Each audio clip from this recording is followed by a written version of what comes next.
Hello and welcome to episode 2 of Batman on a Budget, where I teach you, the non-billionaire type, how to become Batman on a non-billionaire type budget.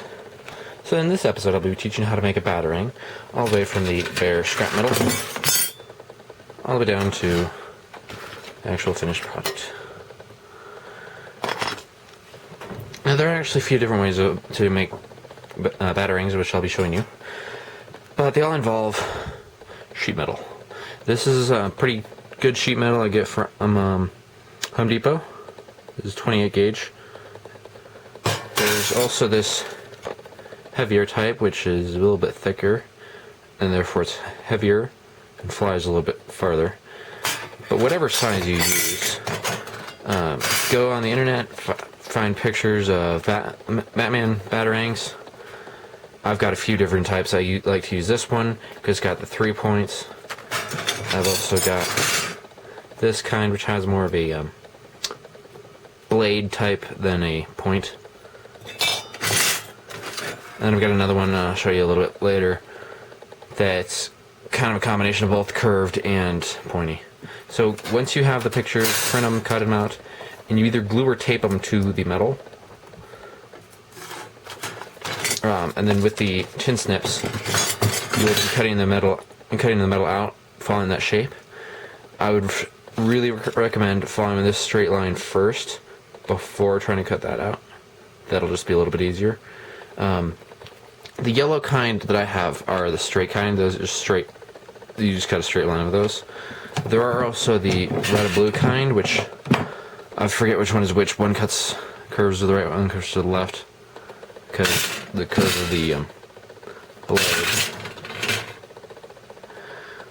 I don't really use them as much. Obviously you can around the wings, but I'm fine with using this, and I can get pretty good detail with these, so you may not necessarily need tin pins. So once you cut that out, the metal will look much like this. It'll kind of be sticking up in places.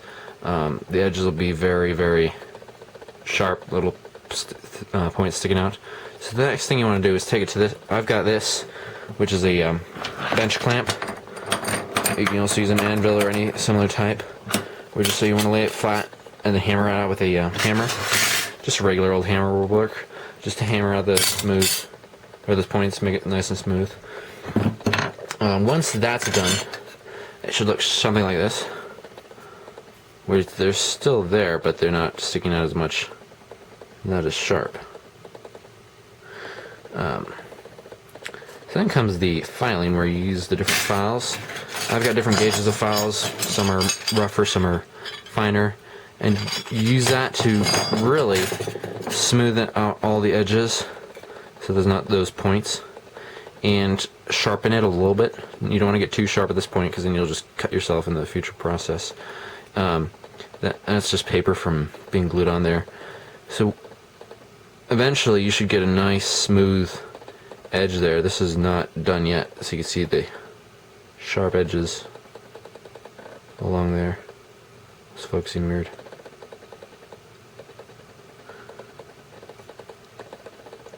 See the rough edges there. So you're going to want to file those away, make them nice and smooth around all the edges. And then to sharpen it, and this is the last step, because this will be sharp, and you'll cut yourself like I have so many times. Like there's a cut there. Now is when you use the file, make it nice and thin on the edges. It'll still be a little rough because the grooves on the file itself. So then after that's done, you use sandpaper just to make that nice and smooth.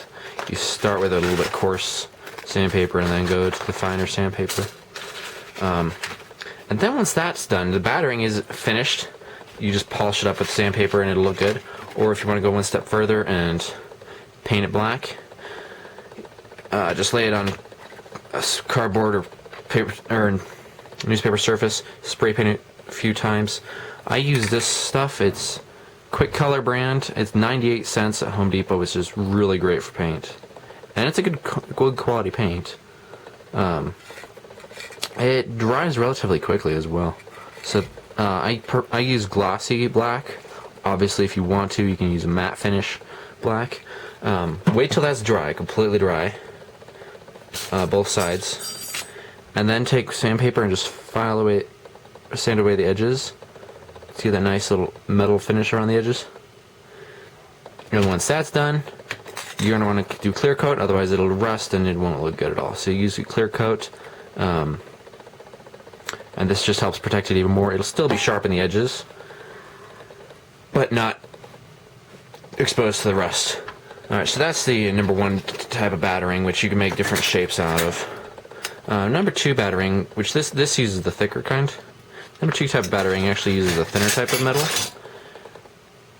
because this stuff is pretty easy to bend. And I'm using one hand to hold the camera, so I can't really show you. But you can actually bend it back and forth so many times that it actually kind of breaks.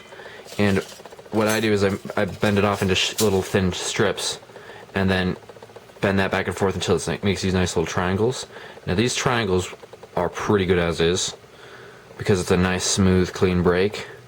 Hammer them smooth, hammer them flat, and the hammering kind of thins it out on the edges, and they're finished. This is a type of steel that doesn't rust as easily, so you don't really need to do anything beyond that.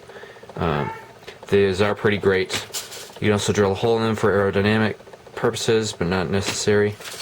Another shape you can use with the tin snips to cut out is this V shape, which I found is very aerodynamic, very similar to the battering shape.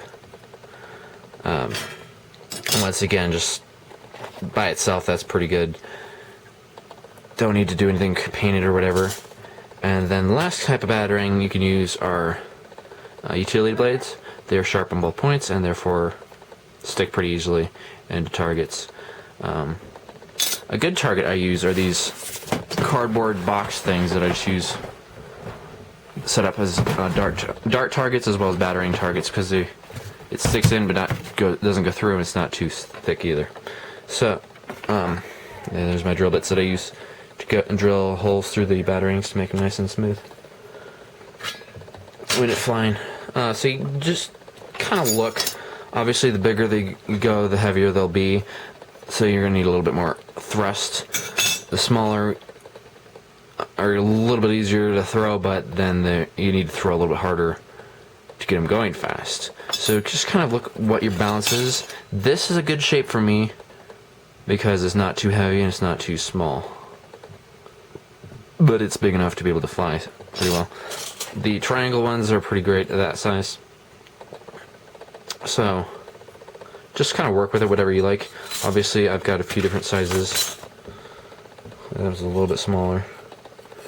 I've got these really small batterings here, which then these ones fly a little bit faster as well. So just kind of work with it. Try to figure out what works for you.